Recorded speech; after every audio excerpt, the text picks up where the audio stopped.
Bayangkan, seorang lelaki tua, berjanggut putih, tubuhnya ringkih, duduk bersandar di ranjang yang keras. Ia bukan orang biasa. Tapi dia adalah sahabat terdekat Rasulullah Shallallahu Alaihi Wasallam, lelaki yang menemani hijrah malam hari, yang menjadi perisai Islam saat Nabi wafat. Kini, saat ajal menjelang, apa yang ia pikirkan? Bukan tentang harta, bukan tentang warisan, tapi tentang umat, tentang akhirat. Assalamualaikum warahmatullahi wabarakatuh. Sahabat Lentera Kisah, selamat datang kembali di channel yang menyalakan cahaya dari masa lalu untuk jadi inspirasi masa depan. Di episode kali ini, kita akan menelusuri kisah Abu Bakar, wasiat terakhir sang Ash-Shiddiq. Sebuah kisah yang syarat makna, menggugah jiwa dan menguatkan iman. Siapkan hati dan pikiran. Mari kita mulai perjalanan ini bersama Lentera Kisah. Setelah wafatnya Rasulullah Shallallahu Alaihi Wasallam di tahun 11 Hijriah, umat Islam berada di ambang perpecahan. Banyak yang terguncang, ada yang ingin kembali ke masa jahiliyah, bahkan sebagian suku ingin keluar dari Islam. Tapi satu sosok berdiri paling teguh, Abu Bakar. Ia naik ke mimbar dan menyampaikan kalimat yang mengguncang hati. Barang siapa menyembah Muhammad, maka Muhammad telah wafat. Tapi barang siapa menyembah Allah, maka Allah maha hidup dan tak akan pernah mati.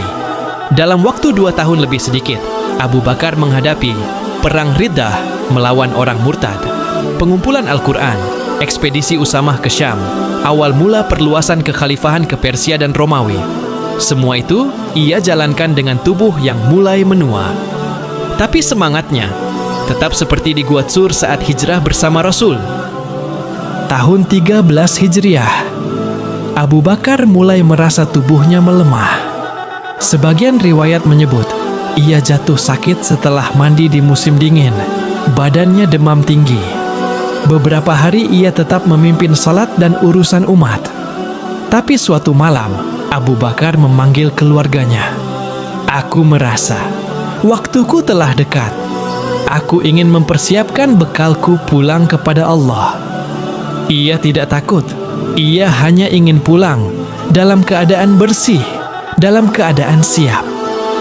Di tengah sakitnya, Abu Bakar memanggil Aisyah radhiyallahu anha, putri kesayangannya, istri Rasulullah Shallallahu Alaihi Wasallam. Ia berkata, "Wahai putriku, dahulu aku pernah mengambil seekor unta dari Baitul Mal. Jika aku wafat, kembalikanlah ia kepada umat." Aisyah menangis. Ia melihat ayahnya, pemimpin umat Islam, akan wafat tanpa meninggalkan harta. Lalu Abu Bakar berkata, "Wahai Aisyah, kafani aku dengan pakaian ini saja. Kain ini yang biasa kupakai. Aku tak ingin mengambil kain baru dari Baitul Mal." Tapi Aisyah menolak. Ia ingin ayahnya dikafani dengan kain yang lebih layak.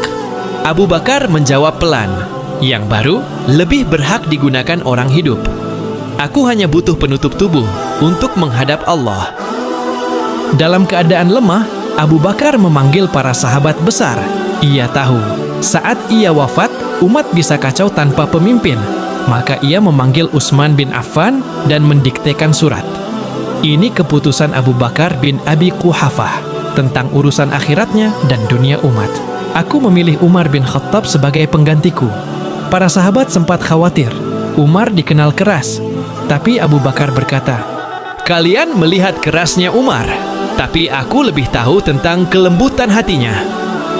Surat itu dibacakan di masjid dan umat menerima. Setelah itu, Abu Bakar tenang karena ia telah menjaga warisan kepemimpinan Rasulullah Shallallahu Alaihi Wasallam. Abu Bakar makin lemah. Ia tak bisa bangun. Kadang mengigau, kadang menangis sendiri. Tapi lisannya tidak pernah diam dari zikir. Ia terus mengulang, "Tawaffani musliman wa alhiqni bisyalihin." Hingga suatu malam, saat suara azan subuh menggema dari luar rumah, Abu Bakar membuka matanya perlahan. Ia bertanya, apakah umat telah sholat? Mereka menjawab, ya wahai Amirul Mukminin. Lalu ia tersenyum pelan dan mengucapkan, Alhamdulillah. Dan ruh Abu Bakar pun keluar dari tubuhnya. Tenang, damai. Di usia 63 tahun, sama seperti Rasulullah Shallallahu Alaihi Wasallam, Abu Bakar dimandikan oleh Asma binti Umais. Ia dikafani, lalu disyalatkan oleh umat. Kemudian, tubuhnya dibawa masuk ke kamar Aisyah. Di sana telah berbaring Rasulullah Shallallahu Alaihi Wasallam dan Abu Bakar dikuburkan di sebelah kanan Nabi. Rasul dan sahabat Gua Tsur kini bersatu lagi di bawah tanah, menunggu hari kebangkitan. Abu Bakar mengajarkan kita bahwa kemuliaan bukan pada kekuasaan, bukan pada jumlah harta, tapi pada keikhlasan dalam menjalankan amanah. Ia wafat dalam keadaan tidak punya rumah, tidak punya harta, hanya membawa iman dan tangisan umat. Dan hari ini, lebih dari 1400 tahun kemudian, kita masih menyebut namanya dengan cinta dan hormat. Semoga kita bisa meneladani kezuhudan dan keteguhan Abu Bakar As-Siddiq. Jika video ini menggerakkan hati kalian, bantu share agar makin banyak yang mengenal sahabat-sahabat Rasul Shallallahu Alaihi Wasallam. Jangan lupa like, share, dan subscribe channel Lentera Kisah. Sampai jumpa di kisah berikutnya. Barakallahu fikum. Wassalamualaikum.